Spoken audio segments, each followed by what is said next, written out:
Hello guys, in today's video I will be showing you how to fix Amazon not opening problem. So the answer is easy, just go to the settings and then scroll down to the apps section and then go to the search and search Amazon and then go to the storage, and here you will find this clear cache option. Click on it. Now you can go check it if it worked, and if it didn't you can try to restart your phone or turn the Wi-Fi off and on, or the Bluetooth or the airplane mode.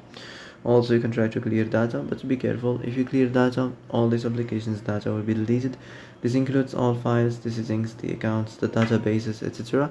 So be careful if you want to clear your data.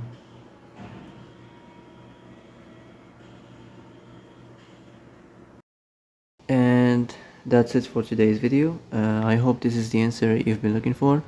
If you like this video, don't forget to like and subscribe, and see you in the next video. Thanks for watching.